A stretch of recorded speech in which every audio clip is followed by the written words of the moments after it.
Dominique Biras, bonjour. Bonjour. La victoire est-elle possible, Dominique Biras?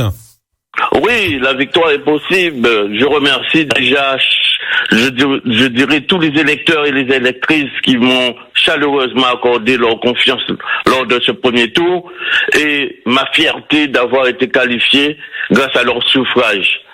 J'ai bien conscience de la mission qui m'est désormais confiée et les espérances que les gens attendent.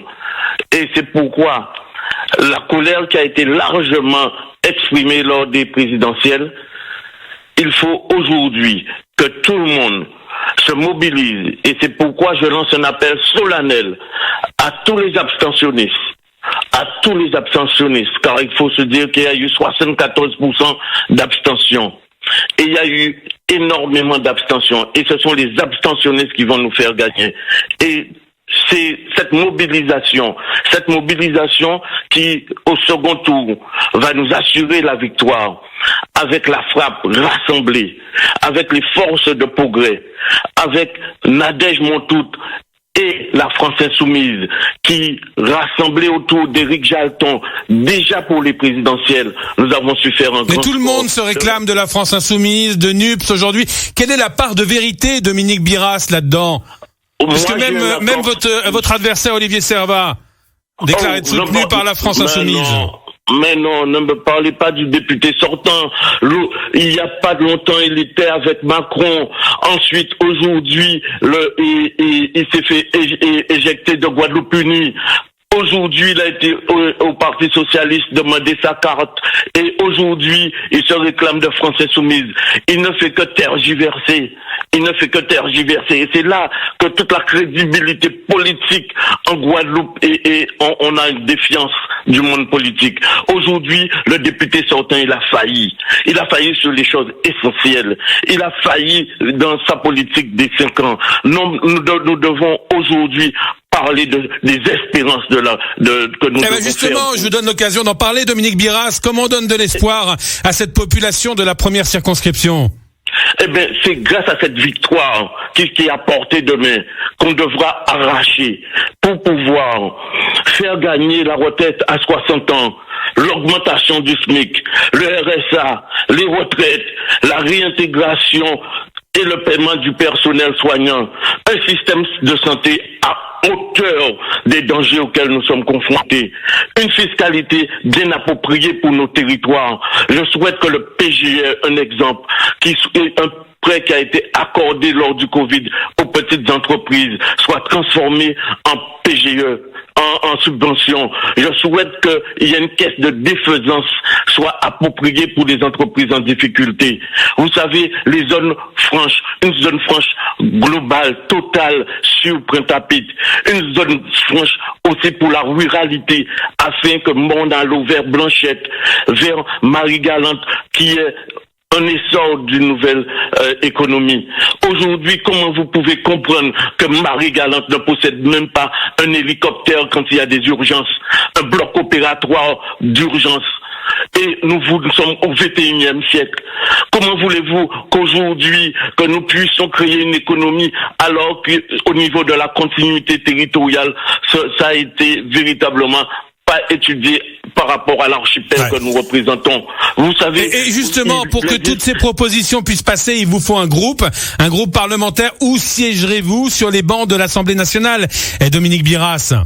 Il est clair, j'ai dit que je vais siéger par rapport à l'accord qui a été pris avec la France Insoumise de Nadège Montout et de Mélenchon. Je vais siéger au NUPS. Et il est clair que nous allons véritablement accompagner la Guadeloupe d'un nouveau élan. Et c'est cela véritablement.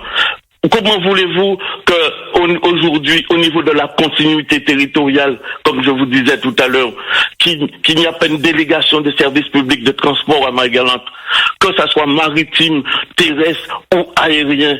Comment voulez-vous que Folens possède un port en eau profonde et qu'on n'a pas la capacité? Nous avons 5 bateaux de croisière qui viennent chaque semaine et que un bateau de croisière n'est pas réservé pour Marie-Galante. Comment voulez-vous que Pointe-à-Pitre puisse connaître véritablement un relent économique, si nous n'avons pas un député qui puisse l'accompagner avec cap excellence sous les grandes politiques publiques telles que le PNRU, la rénovation urbaine, telles que véritablement le centre des arts que nous devons refaire. Oui, je veux être ce député qui est de proximité. Je veux être ce député. Donc vous allez travailler dans les rangs de la France Insoumise. Alors, il y a eu des propositions, notamment par votre adversaire, de créer un groupe parlementaire composé d'ultramarins. C'est pas une bonne idée, ça, justement, pour mieux peser, pour mieux faire entendre la voix de ces territoires? Être dans un groupe d'outre-mer, c'est une idée que lui, il avait préconisée depuis les 5 dernières années. L'Assemblée nationale ne fonctionne pas comme cela. Il faut appartenir à un groupe pour pouvoir faire entendre raison et avoir voix. Vous savez, un groupe parlementaire, vous me voyez être dans un groupe parlementaire avec des différenciations de partis politiques qui vont jusqu'à l'extrême droite? Non, soyons sérieux. Aujourd'hui, il faut appartenir à un groupe pour pouvoir démontrer véritablement l'identité de la Guadeloupe, pour pouvoir démontrer les idées. Il ne s'agit pas uniquement d'aller voter des lois de la nation française. Il s'agit aussi de pouvoir demander des lois qui sont spécifiques à nos particularismes. La Guadeloupe souffre. La Guadeloupe a démontré sa colère. Aujourd'hui, si avec Éric Jalton, il y a eu 11 000 voix lors des dernières élections avec Mélenchon, ça démontre véritablement qu'il y a eu un malaise du pays. Et c'est pourquoi, avec Nadège Montout, avec Éric Jalton, avec Jean-Claude Maïs, avec les autres maires, on a une autre idée. Le changement est possible. En mon nom, je représente toutes les forces de progrès qui vont du PPDG, de la France Insoumise, du PS, des Verts, des écologistes et toutes les autres forces de progrès, et notamment véritablement tout le rassemblement que nous prenons, ce rassemblement qui a eu lieu avec la FRAPP qui est aujourd'hui en ordre de bataille. Et je demande à tous les militants de la FRAPP de vous mobiliser de façon une fois pour toutes, que nous puissions donner à cette circonscription l'idée que nous avons du changement. Alors, allez-y.